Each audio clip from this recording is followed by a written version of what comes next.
बच्चों, आज हम करेंगे चैप्टर मोशन का काम। हमें पता है इसमें ग्राफ है, स्लोप है, एक्सेलरेशन है, कॉम्प्लेक्स चीजें। पर देखिए, हमने पूरा चैप्टर एक ही पेज में कन्वर्ट कर दिया है।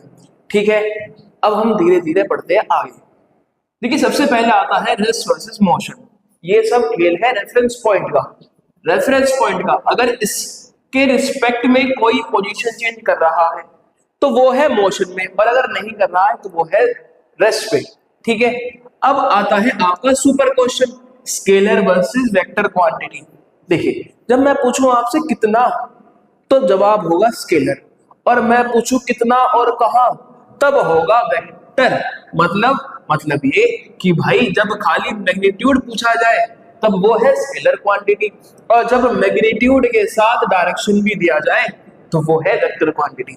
स्केलर क्वांटिटी जैसे डिस्टेंस, स्पीड, और वेक्टर क्वांटिटी जैसे डिस्प्लेसमेंट, वेलोसिटी, एक्सेलरेशन। ठीक है, अब एक ऐसा सवाल डिस्टेंस और डिस्प्लेसमेंट जो एक एक नंबर में आती है। देखिए, डिस्टेंस क्या है, आपको ये कुछ ऐसे रास्ता दिखाई दे रहा है।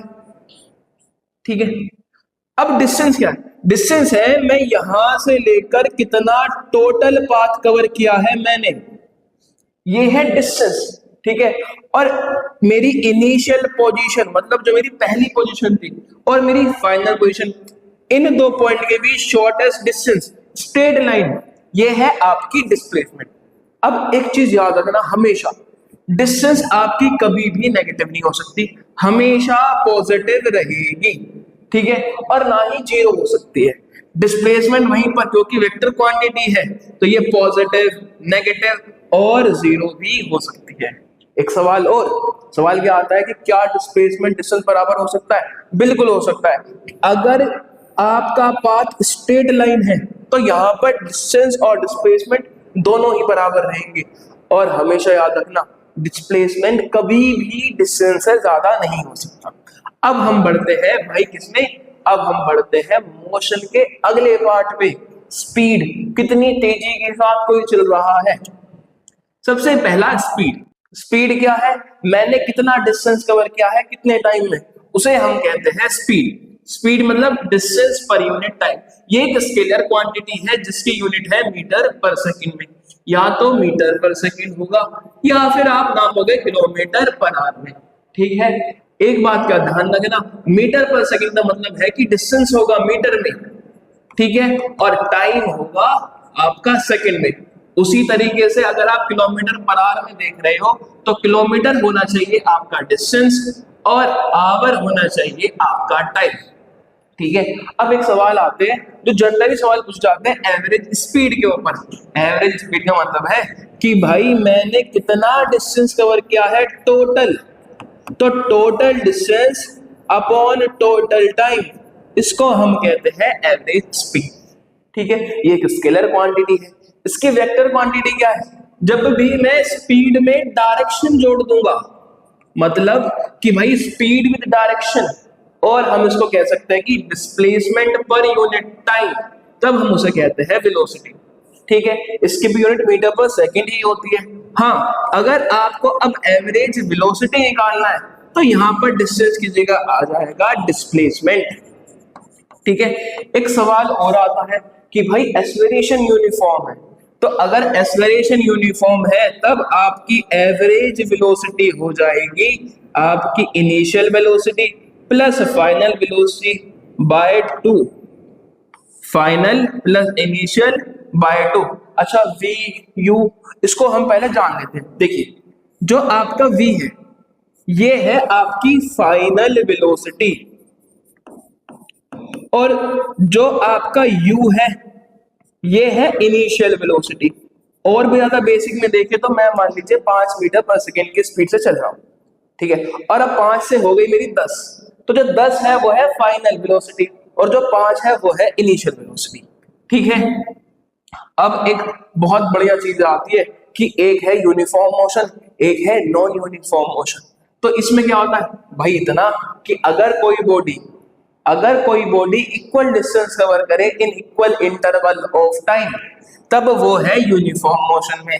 और अगर वो अनइक्वल डिस्टेंस कवर करे in equal interval of time, तब हम उसे कहते हैं क्या, तब हम उसे कहेंगे कि भाई वो जो है ना वो है नॉन यूनिफॉर्म मोशन में। मान लीजिए कि मैंने पहले 2 सेकंड में चला 5 मीटर और अगले 2 सेकंड में मैं चला 5 मीटर, फिर अगले 2 सेकंड में मैं चला 5 मीटर, तो ये है यूनिफॉर्म मोशन। और अगर मैं पहले मैं 5 फिर 6 फिर 7 चलूं तो ये है नॉन यूनिफॉर्म मोशन। अब बढ़ते हैं अगले पड़ाव की ओर, एक्सेलरेशन और उसके ग्राफ। कॉम्प्लेक्स है पर हम आसान बनाएंगे। एक्सेलरेशन को हम रिप्रेजेंट करते हैं ए से, ठीक है। ये क्या है कि भाई वेलोसिटी में कितना चेंज आया और कितने टाइम में, मतलब ये कि rate of change of velocity को हम कहते हैं एक्सेलरेशन, और इसकी यूनिट होती है मीटर पर सेकंड स्क्वायर। हम इसको नापते हैं मीटर पर सेकंड स्क्वायर में, ठीक है। मतलब एक्सेलरेशन बराबर v minus u by t. Initial velocity ये रही, फाइनल ये रही, बाय टाइम, तो final minus initial upon time, इसको हम कहते हैं एक्सेलरेशन, ठीक है। अब एक चीज देखिए, मैं कोई मंदी स्पीड में चल रहा हूं और मेरी स्पीड तेज हो गई, ठीक है। तो यहां पर जब मेरी स्पीड चेंज हो जाए, मतलब मेरी फाइनल स्पीड ज्यादा रहे इनिशियल से, तब ये एक्सेलरेशन होता है पॉजिटिव। और वहीं पर अगर मेरी फाइनल स्पीड कम हो, मतलब मेरी स्पीड घट रही है, तो जब स्पीड घट जाए यानी फाइनल कम हो जाए इनिशियल से, तब हम इसको कहते हैं नेगेटिव एक्सेलरेशन या फिर रिटार्डेशन। अब हम बात करते हैं ग्राफ। देखिए ग्राफ सिंपल है।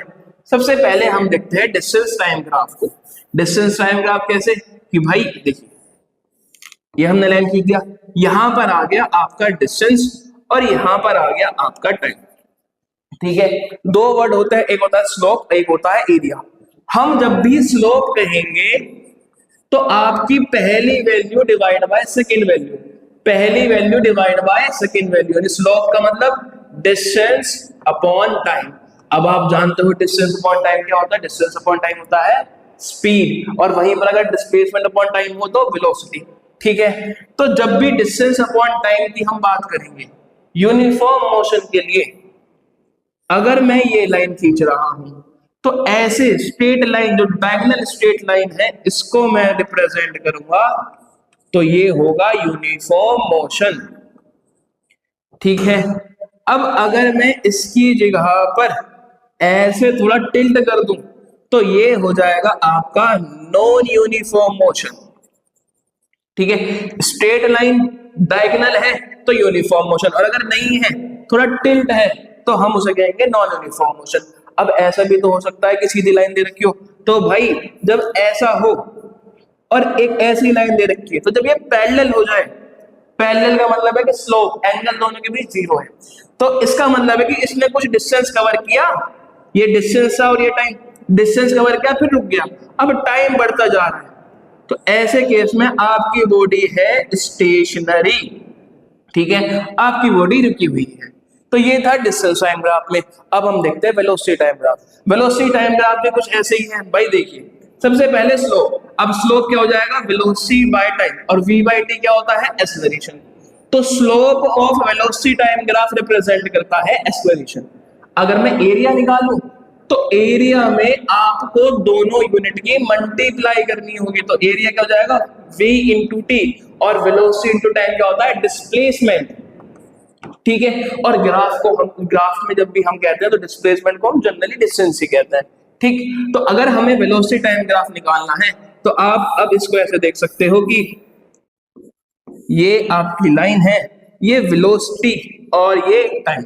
इसमें क्या करना है कि भाई ये है आपकी लाइन, ठीक है। अब इसमें देखिए ये बराबर इंक्रीज कर रही है विद टाइम, तो जब ऐसी लाइन हो इसका मतलब है कि आपकी वेलोसिटी यूनिफॉर्मली इंक्रीज कर रही है, ठीक है। आपकी वेलोसिटी यूनिफॉर्मली इंक्रीज कर रही है, और जब भी आपकी वेलोसिटी यूनिफॉर्मली इंक्रीज होगी तो इसका मतलब है जब भी वेलोसिटी टाइम ग्राफ ऐसा होगा तो ये होगा कांस्टेंट एक्सेलरेशन का, ठीक है। अब अगर हम देखें इसको, ऐसे ना होकर ये ऐसे हो जाए, ऐसे भाई ऐसे ना होगा, सीधे लाइन है तो सीधे मतलब कि वेलोसिटी कुछ रुकी हुई है, टाइम बढ़ता जा रहा है। ऐसा मान लीजिए कि मेरी ना घड़ी में दिखाया, मेरा जो स्पीडोमीटर है उसमें दिखा रहा है 55 किलोमीटर पर आवर, तो बस 55 पर ही है। यानी जब भी लाइन ऐसे हो पैरेलल टू टाइम एक्सिस, तो वो क्या है, वो है आपकी कांस्टेंट वेलोसिटी। ठीक है, और अगर ये ऐसा हो जाए तो नॉन यूनिफॉर्म वेलोसिटी। ठीक, अब एक और लाइन, एक ग्राफ और देख लेते हैं एक्सेलरेशन ऑफ टाइम का। देखिए, जब भी ये एक्सेलरेशन और टाइम का हो तो आपको कांस्टेंट एक्सेलरेशन जब भी देखना हो, कांस्टेंट मतलब एक्सेलरेशन के हर पॉइंट पर, टाइम के हर पॉइंट पर एक्सेलरेशन की वैल्यू सेम है। वो कब होगी, ऐसे। ठीक है, एक बार रिवाइज करें भाई, डिस्टेंस टाइम ग्राफ अगर ऐसा है तो स्टेशनरी, अगर वेलोसिटी टाइम ऐसा है तो कांस्टेंट वेलोसिटी, और एक्सेलरेशन टाइम अगर ऐसी है तो कांस्टेंट एक्सेलरेशन। अब हम बढ़ते हैं इसके लास्ट पार्ट, इक्वेशन में। देखिए 3 इक्वेशन है आपके मोशन की, और तीनों इक्वेशन केवल यूनिफॉर्म एक्सेलरेशन के अंदर है।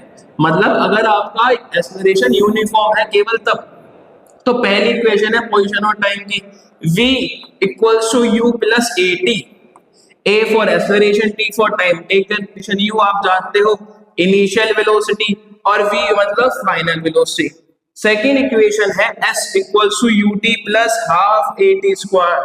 यहाँ पर s है डिस्टेंस ट्रैवल, जिसे हम डिस्प्लेसमेंट कहते हैं। ठीक है, s equals to ut plus half at square. और थर्ड इक्वेशन है 2as equals to v square minus u square. ठीक है, अब ये समझ में आ गई तीनों इक्वेशन। अब देखिए एक लास्ट टॉपिक है यूनिफॉर्म सर्कुलर मोशन। इसमें क्या करना है, ऐसा सोचिए कि मैंने एक पत्थर लिया, धागे से बांधा और घुमा रहा हूं कांस्टेंट स्पीड के साथ। अब मुझे बताइए क्या वो घूमता हुआ ऑब्जेक्ट एक्सेलरेशन में है कि नहीं है, एक्सेलरेट कर रहा है कि नहीं कर रहा है, कर रहा है। क्यों, क्योंकि भाई उसकी यूनिफॉर्म वेलोसिटी नहीं है। क्यों नहीं है, कि उसकी केवल कांस्टेंट स्पीड है, उसकी हर पॉइंट पर डायरेक्शन चेंज हो रही है। और वेलोसिटी के 2 कंपोनेंट है, एक तो स्पीड और एक डायरेक्शन। उसकी डायरेक्शन तो चेंज हो रही है, मतलब उसकी वेलोसिटी चेंज हो रही है, और जब भी वेलोसिटी चेंज होगी वो एक्सेलरेशन में होगा। तो यूनिफॉर्म सर्कुलर मोशन में क्या है कि भाई एक ऐसा मोशन जो सर्कुलर मोशन में हो कांस्टेंट स्पीड के साथ, उसे हम कहते हैं यूनिफॉर्म सर्कुलर मोशन। ठीक है, ये एक्सेलरेटेड क्यों है, ड्यू टू चेंजिंग डायरेक्शन। समझ में आ गया है कि कॉन्सेप्ट जान लेते हैं। सबसे पहले हमने पढ़ा स्पीड बराबर डिस्टेंस अपॉन टाइम, हमने वेलोसिटी पढ़ा डिस्प्लेसमेंट अपॉन टाइम। एक्सेलरेशन में हमने जाना v minus u by T, यानी change in velocity upon time. फिर हमने इसकी पढ़ी 3 equation, v equals to u plus at। फिर हमने पढ़ी सेकंड इक्वेशन कौन सी, s equals to ut plus half at square. और थर्ड में हमने पढ़ा v square minus u square equal to 2as। समझ में आ गया है। तो अगर आपको ये तरीका अच्छा लगा, कॉम्प्लेक्स सिचुएशन को आपने एक ही पेज में कन्वर्ट कर दिया है, आपको अगला किस चैप्टर का माइंड मैप चाहिए आप बता दीजिएगा कमेंट में। और keep watching the video, like share and subscribe. Thank you.